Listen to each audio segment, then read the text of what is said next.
ओम नमः शिवाय, ओम नमः शिवाय, ओम नमः शिवाय। तो आज जो हम बात करने वाले हैं वो हम सिक्स सेंस की बात करने वाले हैं। थोड़ा मैं अपने आप को सेटिंग में ले आऊं। तो आज जो हम बात करने वाले हैं वो हम सिक्स सेंस की बात करने वाले हैं, छठी इंद्री की। छठी इंद्री हमारी क्या है? 5 इंद्रियों की बात आपने निश्चित ही सुनी होगी कि हमारे पास 5 कर्मेंद्रिय हैं। ये सांसारिक भाषा है, यानी कि हम जो भी कर्म करते हैं वो हम 5 इंद्रियों से करते हैं। फिर अध्यात्म की बात करें तो बात आती है कि 5 हमारी कर्मेंद्रिय हैं, कर्म करने की इंद्रिय हैं, और 5 हमारी ज्ञान इंद्रिय हैं, यानी कि 10 हो गई फिर तो। चलो, लेकिन इसको 5 ही कहा जाता है हमेशा, 5 सेंस ऑर्गन। तो ये 5 सेंस ऑर्गन हैं हमारे, जैसे हमारी आइज़ हैं। आइज़ के थ्रू हमें इन्फॉर्मेशन मिलती है, बहुत कुछ एक्सपीरियंस होता है, बहुत सारा ज्ञान हमें आइज़ के थ्रू प्राप्त होता है।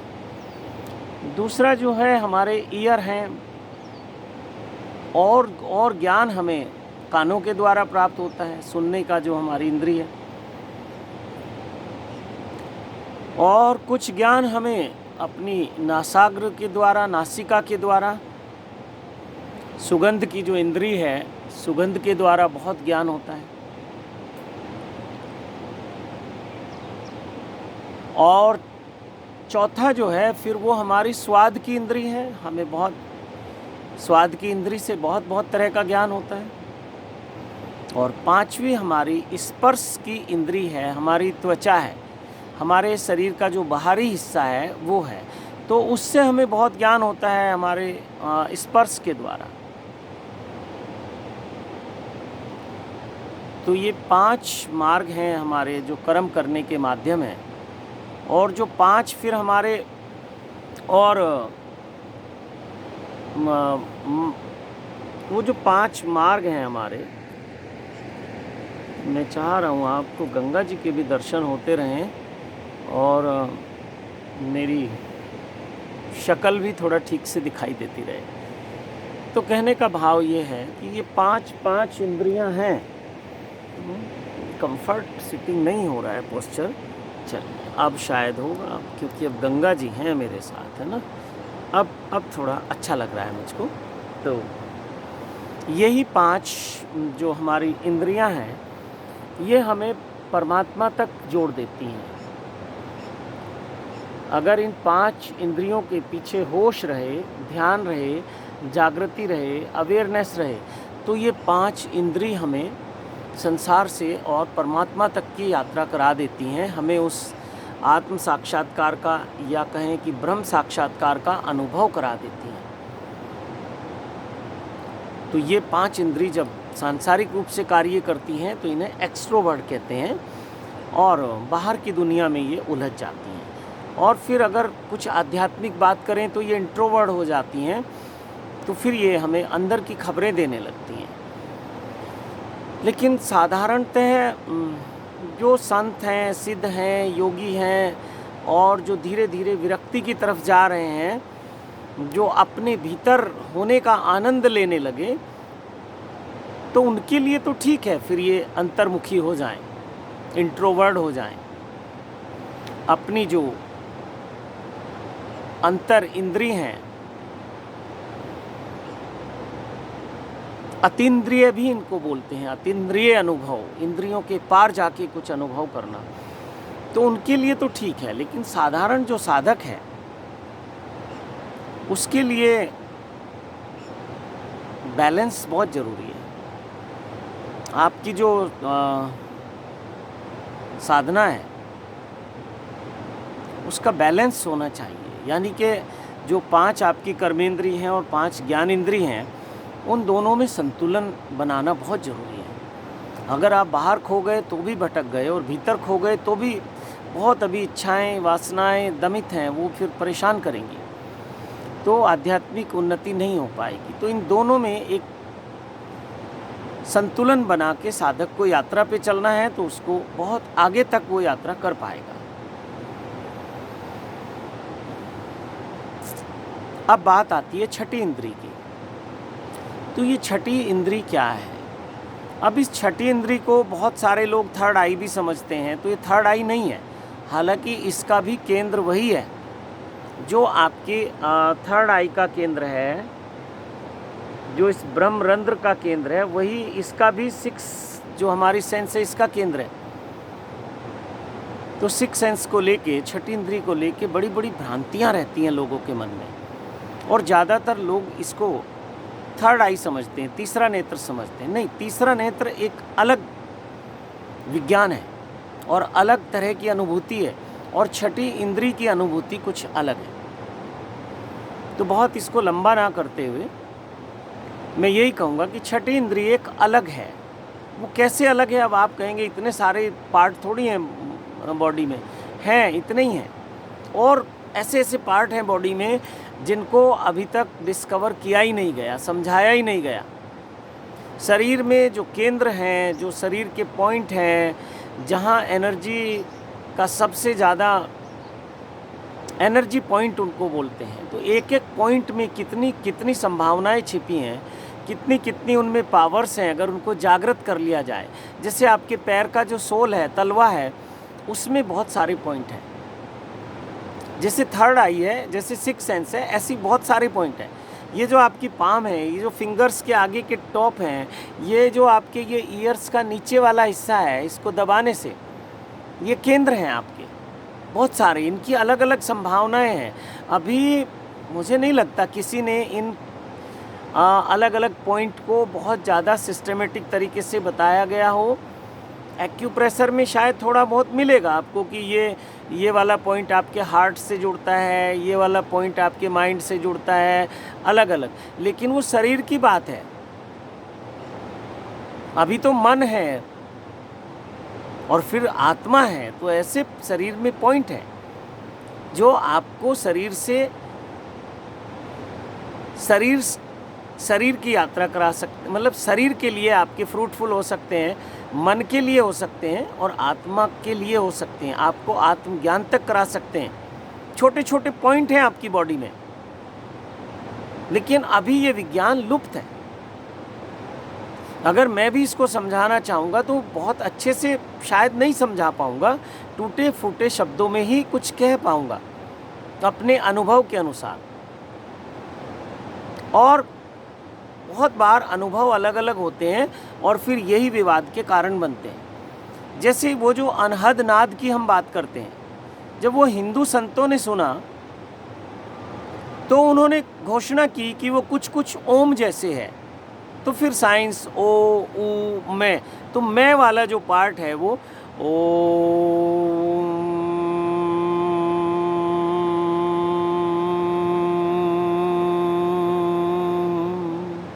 तो ये जो था गुंजार, अब इस गुंजार में आप देखना बहुत सारे साउंड हैं।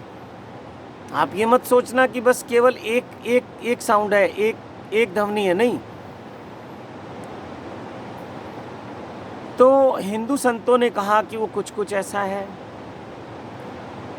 और जो मुस्लिम धर्म हुआ, इस्लाम धर्म हुआ, उनके संतों ने सुना तो शब्दों में हिंदुओं ने कहा कि वो ओम है और उन्होंने कहा कि वो आमीन है।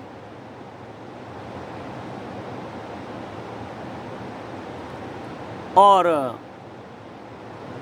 क्रिश्चियनिटी में, ईसाई धर्म में उसको ओमनी कहा गया, ओमनी प्रेजेंट। और सिखिज्म में उन्होंने उसको ओमकार कहा। और प्यारी बात, और सुंदर बात, और उसमें चार चांद लगा दिए। ओमकार यानी कि वो जो ओम का कारवा है, या जो ओम की गुंजार है, या वो ध्वनि है, वो बस ओमकार ओमकार ओमकार। तो उन्होंने उसको ओमकार कह दिया। अब चार धर्मों के संतों ने, और घोषणा तो किसी एक ने की होगी, सबने तो फिर हाँ में हाँ मिलाई होगी। सबके सब संतों ने तो एक साथ अनुभव करके बोला नहीं होगा कि वो ओम है, आमीन है, या ओमनी है, या ओमकार है, किसी एक ने। तो उस एक ने जब एक ने किया तो कितना अंतर आ गया। अनुभव एक है, सब धर्मों का अनुभव एक है, लेकिन अभिव्यक्ति अलग अलग हो गई। तो बहुत सारे संतों का ये अनुभव होगा जो मैं बता रहा हूँ आपको, कि शरीर के बहुत सारे ऐसे बाहरी शरीर में पॉइंट हैं, जैसे ये आंखें हैं, इनसे बहुत ज्ञान मिलता है। इंगला और पिंगला नाड़ी का केंद्र है ये। और ये जो आपका जिसको थर्ड आई बोलते हो, इसको मैं चलो छठी इंद्री बोलते हैं। तो जब कुंडलिनी शक्ति जागृत होती है तो छठी इंद्री खुल जाती है। तीसरा नेत्र खुलता है या नहीं खुलता है ये तो अलग बात है, इस पर फिर कभी बात करेंगे। कुंडलिनी जागरण में लेके भी बहुत भ्रांतियां हैं। कुछ लोग कहते हैं मुझे अपना तीसरा नेत्र जागृत करना है। अरे तीसरा नेत्र नहीं होता है, आपकी सिक्स सेंस जागृत होती है, छठी इंद्री जागृत होती है। यानी कि 5 इंद्रियों के पार भी एक इंद्रिय है जिसमें कोई कोई विरला पहुंचता है। और जैसे आपका तीसरा नेत्र जागृत है, ऐसे ये छठी इंद्री भी जागृत है, लेकिन हर व्यक्ति में अलग अलग है। किसी में 1%, किसी में 2, किसी में 3, 4, 5, 6, 7, बस अब तक ये जो छठी इंद्री है इसको 6-7% तक जागृत है मनुष्य की। जो हाईएस्ट मतलब जिन्होंने रिसर्च की, जिन्होंने दुनिया को बहुत संदेश दिए, वो ज़्यादा से ज़्यादा 7% तक है। और अभी 93% और अभी है।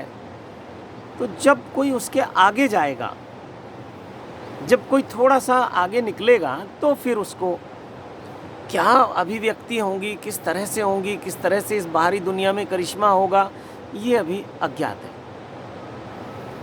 तो ऐसे ही जैसे ये आपके केंद्र हैं, तो ऐसे छोटे छोटे पॉइंट हैं बॉडी में, हर चीज़ के हैं। जैसे काम के अपने पॉइंट हैं, क्रोध के अपने पॉइंट हैं। अगर उस पॉइंट को दबाओगे तो क्रोध आ जाएगा, और अगर या क्रोध आ रहा है तो वो शांत हो जाएगा उसी पॉइंट से।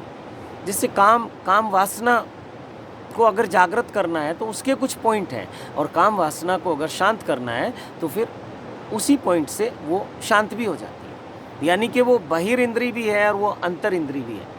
एस्ट्रोवर्ड भी अगर चाहेंगे शरीर के तल पे उनका उपयोग तो वो आपको ऊर्जा देंगी, और अगर आंतरिक तल पे चाहेंगे अंतर यात्रा में तो भी वो आपको ऊर्जा देंगे, सहयोग करेंगे। तो ऐसे बहुत सारे पॉइंट हैं। तो बात करते हैं छठी इंद्री की। तो छठी इंद्री लगभग सब में जागृत है। और अगर इसको कहें कि छठी इंद्री ही कुंडलिनी जागरण है तो कुछ गलत नहीं होगा। तो हर व्यक्ति कुंडलिनी शक्ति जागृत है, लेकिन उसकी मात्रा बहुत कम है। जितनी शक्ति से आपका जीवन की क्रियाएं चल सकती हैं, बस वो उतनी जागृत है। लेकिन आपको उसे ऊपर शिवत्व तक ले जाने के लिए, जो सहस्त्रार्थ में है, हमारे 7वें चक्र में है, तो वहाँ तक ले जाने के लिए उसको जागृत करना होगा। और उस कुंडलिनी शक्ति का मार्ग जहाँ से वो बह रही है, तो काम केंद्र से वो बहती है, तो वो जो उसका मार्ग है उसको भी बंद करना होगा। और ये बंद ऐसे नहीं हो सकता कि आपने संकल्प ले लिया, आपने ज़बरदस्ती कर दी, नहीं, बहुत प्रेम पूर्वक। नहीं तो आप लड़ते ही रह जाओगे उस एनर्जी से, काम केंद्र पे लड़ते हुए रह जाओगे, मूलाधार पे। आपके भीतर काम का आवेग उठेगा और आप उसे दबाना चाहोगे आपके भीतर, तो वो फिर क्रोध में निकलेगा। अब वो नहीं, आप वो और थोड़ा सूक्ष्म है क्रोध वाली ऊर्जा। तो काम अगर बाधित किया गया तो क्रोध जागृत हो जाएगा। तो यही ये सब हमारे कुछ केंद्र हैं जहाँ से हमारी जो एक्स्ट्रा एनर्जी होती है रिलीज हो जाती है। तो काम और क्रोध को कैसे उसके पार जाया जाए, ये टेक्निक हमें सीखनी होगी। और टेक्निक कुछ ज़्यादा नहीं है, जब तक अनुष्ठान, ध्यान, साधना, समाधि, यही उसके टेक्निक है, कोई अलग से रेमेडी नहीं है। आपको अपने साथ कुछ प्रयोग करने, बाहर की दुनिया में नहीं, भीतर की दुनिया में, ये उसकी टेक्निक है। ऐसा नहीं है कि पीपल के नीचे दीपक जला देना और कुंडलिनी जागृत हो जाएगी या छठी इंद्री जागृत हो जाएगी, ऐसा नहीं। अपने भीतर दीपक जलाना पड़ेगा। तो ये जागृत तो है, लेकिन इसको और कैसे जागृत करें, बस ये है असली बात। जैसे आप चाहते हो कि बाहर की दुनिया में सुख पाने के लिए और धन कैसा इकट्ठा करें, धन मतलब पावर। तो आपको बस ये है कि इसको और यात्रा को आगे ले जाने के लिए और कुंडलिनी शक्ति की कुछ परसेंटेज जागृत हो जाए, तो उसको, उस टेक्निक को अपनाना, तो जप तप अनुष्ठान है, उसमें मंत्र भी सहायक है, कई तरह की उसकी टेक्निक्स हैं, ध्यान की विधियां हैं, आसन है, प्राणायाम है, तंत्र की कुछ क्रियाएं हैं, कपल्स के लिए विशेषकर कुछ क्रियाएं हैं तंत्र की, जिसको कि विज्ञान भैरव तंत्र में सबसे सरल विधि बताया गया है। जो पति पत्नी के बीच एक रिश्ता होता है, अगर उस रिश्ते का उपयोग आध्यात्मिक रूप से कर लिया जाए, और ये रिश्ता मैं बाहर ही नहीं कह रहा हूँ, जब दो पति पत्नी एक हो जाते हैं, जो दोनों शरीर और मन के तल पे मिल जाते हैं, और बहुत लोग आत्मिक तल पे मिलते हैं, तो खैर ये अलग बात है। तो विज्ञान भैरव तंत्र में तो कहा है कि सबसे सरल वो विधि है कुंडलिनी जागरण की आम आदमी के लिए। तो उस पर तो फिर अलग से ही चर्चा होगी किसी दिन, जब मूलाधार चक्र पे बोलेंगे तो उस दिन कैसा आदेश होगा, क्या संदेश आएंगे, ये मुझे लगता है मेरे अपने मस्तिष्क में तो ये नहीं है। मैंने कहीं पढ़ा नहीं, लिखा नहीं, सुना नहीं, और किसी ने मुझे बताया नहीं। जो बातें मैं आपसे करता हूँ, तो ये तार कहीं और जुड़ते हैं, संदेश कहीं और से आते हैं, और माध्यम में बन जाता हूँ। तो उसको जागृत करो, और जितनी आपकी क्रियाएं हैं, चाहे वो कुछ भी है, जो आप बाहर की दुनिया में क्रिया करते हो और जो आंतरिक दुनिया में क्रिया करते हो, वो उस ऊर्जा को जगाने का ही एक तरीका है, टेक्निक है। उसी ऊर्जा को जगाने की टेक्निक है, चाहे वो तमस तत्व वाला व्यक्ति हो, चाहे वो रजस तत्व वाला व्यक्ति हो, या वो सत्व तत्व वाला व्यक्ति हो। दिन भर जो कार्य करते हैं, उस ऊर्जा को जागृत करते हैं। कुछ भी करें, भोजन करें, कार्य करें, घूमने जाएं, जो भी करेंगे शरीर से, वो उस ऊर्जा को जागृत करने के लिए है। और आंतरिक रूप से, फिर आध्यात्मिक रूप से भी जागृत, जो कि आंतरिक है, जैसे जप है, तप है, अनुष्ठान है, ध्यान है, समाधि है, स्वाध्याय है, एकांतवास है, अपनी लिखी गई अपने जीवन की किताब को अध्ययन, ये सबसे बड़ी साधना है। लोग दुनिया भर के ग्रंथों का अध्ययन कर लेते हैं, गीता याद करेंगे, रामायण याद करेंगे, और ना जाने क्या क्या याद करेंगे, लेकिन अपने जीवन की किताब को कभी खोल के भी नहीं देखते, पढ़ते भी नहीं है। और जीवन की किताब क्या है? हमारा पूरा पास्ट है, और हम रोज हर दिन उस जीवन की किताब में कुछ लिख देते हैं, कुछ खट्टे मीठे अनुभव, और वो सेव होता रहता है आपके सबकॉन्शियस में। लेकिन कभी आप तो जाते ही नहीं हो वहाँ, कभी स्वाध्याय करते नहीं हो, कभी अपनी आत्मकथा को देखते नहीं हो, अपने जीवन को कभी पीछे जाके आप झांकते नहीं हो।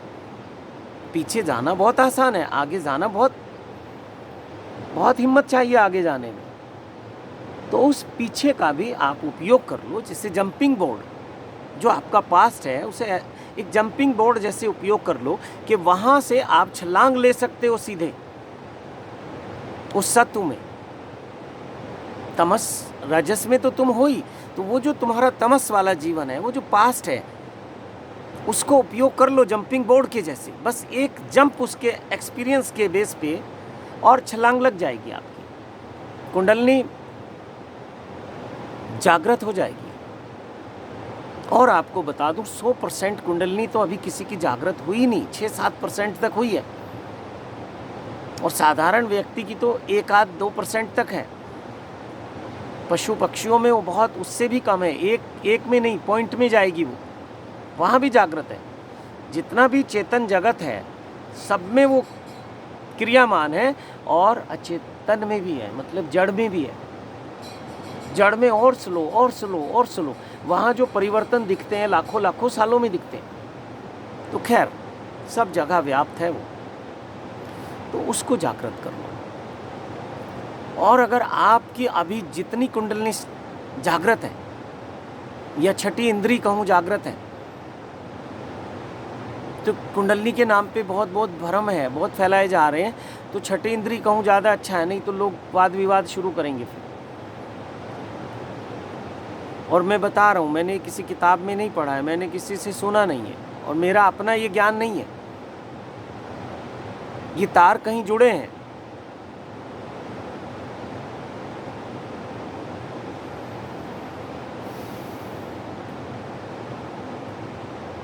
तो जहाँ आपकी कुंडलिनी शक्ति जागृत है, अगर वहाँ से आगे पॉइंट 1 भी हो जाएगा, उसी दिन आपको अपने जीवन में चमत्कार नज़र आ जाएगा। 1% का खुल जाना तो बहुत बड़ी बात है। रंक से राजा बन सकते हो और राजा से महाराजा बन सकते हो।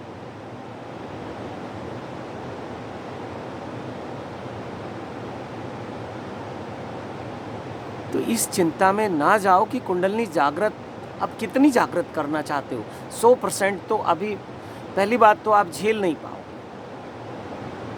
आपकी जितनी जितनी इस मस्तिष्क की क्षमता होगी, उतना उतना वो कुंडलिनी शक्ति जागृत होगी।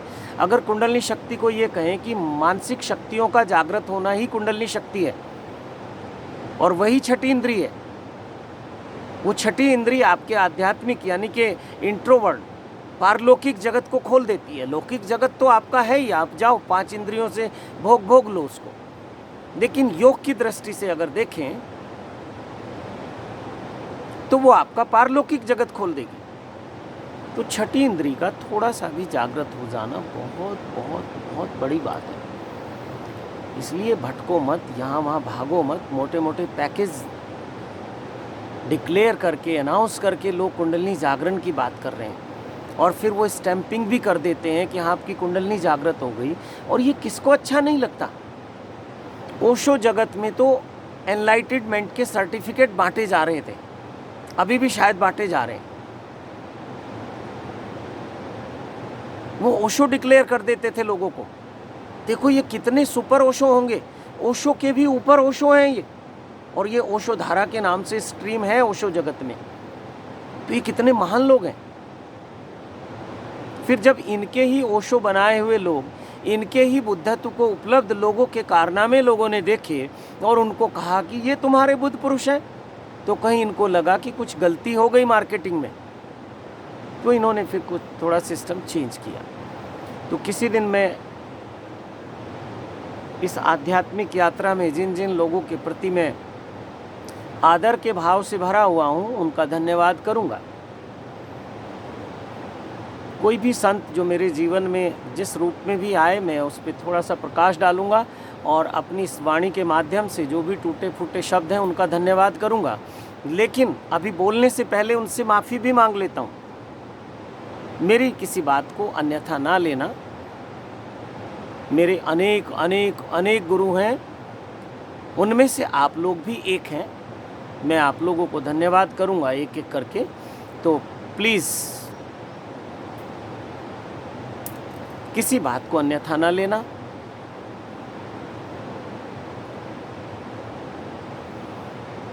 जो बोलूँगा वो सत्यम शिवम सुंदरम के लिए बोलूँगा, और मेरा मुझ में कुछ है नहीं, मैं कुछ बोलता नहीं हूँ, मैं कुछ नहीं बोलता हूँ, कोई और बोलता है।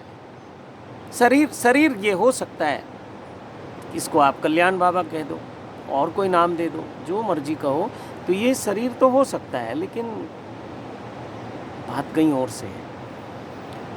तो आप उसके लिए प्रयास करो, यहाँ वहाँ भागो नहीं, भटको नहीं। और जितने भी आप कुछ कर रहे हैं आध्यात्मिक के नाम पे, चाहे आप आरती करते हैं, चाहे आप कोई अच्छी कथा पढ़ते हैं, चाहे आप कुछ भी, जो भी आपको अच्छा लगता है करते हैं, वो सब कुंडलिनी जागरण का ही प्रयास है।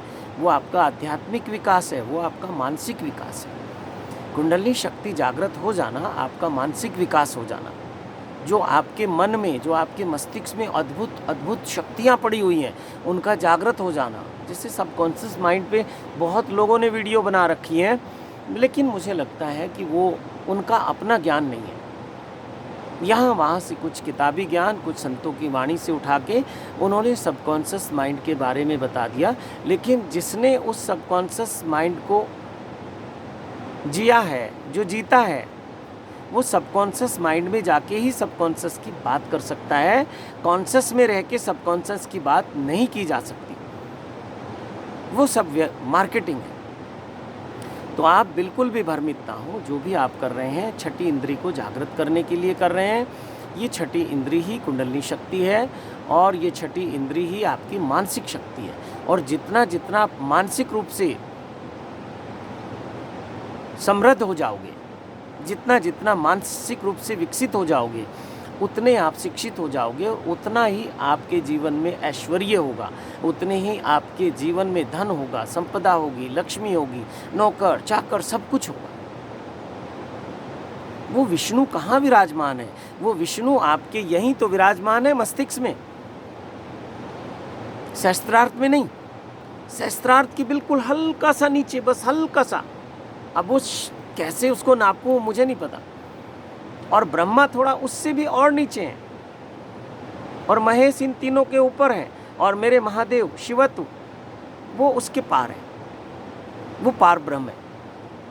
गुरुर ब्रह्मा गुरुर विष्णु गुरुर्देवो महेश्वरा गुरुर साक्षात परम ब्रह्म तस्मै श्री गुरुवे नमः। तो ये तीन जो गुरु शक्ति हैं, गुरु तत्व हैं, इससे पार की बात है, वो चौथे की बात है, पार ब्रह्म परमेश्वर की बात है। तो वहाँ वो है। तो इसलिए आप भटको नहीं, भ्रमित ना हो। छठी इंद्री आपकी वैसे भी नेचुरल रूप से भी जागृत हो रही है। जो आपके जीवन के खट्टे मीठे अनुभव हैं, उसके बाद कुछ आपकी छठी इंद्री और जागृत हो जाती है, आप और समझदार हो जाते हैं। तो छठी कुंडलिनी शक्ति के नाम पे या कुंडलिनी जागरण के नाम पे भटको नहीं। तुम खुद लूटने को तैयार है, तभी तो लोग लूटते हैं। तुम खुद ठगी के शिकार होने के लिए तैयार हो, तभी तो हैं। तुम खुद झूठे गुरुओं के जाल में फंसने को तैयार है, इसीलिए तो झूठे गुरु हैं। आवश्यकता आविष्कार की जननी है। तुम जैसे हो वैसा ही गुरु तुम्हें जचेगा, वैसा ही गुरु तुम्हें मिलेगा। ये संसार बहुत दयालु है, कृपालु है। तुम्हें जो चाहिए वो मिल जाएगा। तुम्हें जैसा गुरु चाहिए वैसा मिल जाएगा, और जैसे तुम हो वैसा ही गुरु मिलेगा। तो गुरु और शिष्य में कोई ज़्यादा भेद नहीं है, बस एक जीना सा पर्दा है। जिस दिन बात समझ आएगी तो तुम ही गुरु हो और तुम ही चेला हो। शब्दे गुरु शब्दे चेला। अभी कोई एक शब्द सुना था, एक डाल दो पंछी बैठे, बीच के वर्ड याद नहीं आ रहे, तो उसमें यानी कि वो पंछी जो है वो गुरु चेला है। और वो बता रहे हैं कि एक डाल पे दो पंछी बैठे, बीच की लाइन मिस है, तो कहते हैं कौन गुरु कौन चेला रे, एक ही डाल पे तो बैठे हैं, अब क्या क्या अंतर है, अब ऊपर नीचे नहीं है। वो दो पक्षी एक ही डाल पे बैठे हैं, तो कहते हैं कौन गुरु कौन चेला रे। कबीर साहब की वाणी में है, ये बहुत प्यारा अद्भुत शब्द है। तो गुरु चेला फिर दो नहीं रहते, एक हो जाते हैं। तो इसलिए भटको नहीं, इस छठी इंद्री को जागृत करो, और आप कर ही रहे हो। मैं ये नहीं कह रहा हूँ अलग से मैं कुछ सिखाऊंगा। हाँ, कुछ मैं अपने अनुभव के आधार पे मैं आपसे शेयर कर सकता हूँ, लेकिन आप कुछ भी कर रहे हो उससे आपकी ये छठी इंद्री जागृत हो रही है, ये कुंडलिनी शक्ति जागृत हो रही है, आपकी कुंडलिनी जागृत हो रही है। तो ये मस्तिष्क की बात है, और मस्तिष्क का केंद्र ये है, मस्तिष्क का केंद्र ये है। तो इसी को लोग तीसरा नेत्र भी बोल देते हैं। तो ऐसा मान लो कि जैसे जैसे तीसरा नेत्र खुलेगा, जैसे कुंडलिनी शक्ति मैंने कही ये बात 5-6-7% तक जागृत है, ऐसे ही कह लो कि थर्ड आई जागृत है। जैसे जैसे उधर कुंडलिनी जागरण होगी, ऐसे ऐसे इधर ये जो आईज है थर्ड आई, ये ओपन होना शुरू हो जाएगी। तो दोनों एक ही चीज़ है, भटको नहीं। थर्ड आई को अलग मार्केटिंग लोग कर रहे हैं, कुंडलिनी शक्ति को अलग कर रहे हैं, और सिक्स सेंस को अलग कर रहे हैं। लेकिन सिक्स सेंस है उसके मध्य का मार्ग, सिक्स सेंस के माध्यम से यात्रा आगे करो। तो चलो, आप सबको कोटि कोटि प्रणाम करता हूँ, मेरे महादेव के, महादेवी के, सभी देव शक्तियों के, सभी सिद्धों के, सभी सिद्ध संतों के, और सभी सिद्ध गुरुओं के, ब्रह्मांड में उपस्थित सभी देव शक्तियों की कोटि कोटि आशीर्वाद आपको देता हूँ, और आप सबको कोटि कोटि प्रणाम करता हूँ। सत्यम शिवम सुंदरम के मार्ग पे चलने के लिए आप सबका आह्वान करता हूँ। ओम नमः शिवाय, ओम नमः शिवाय।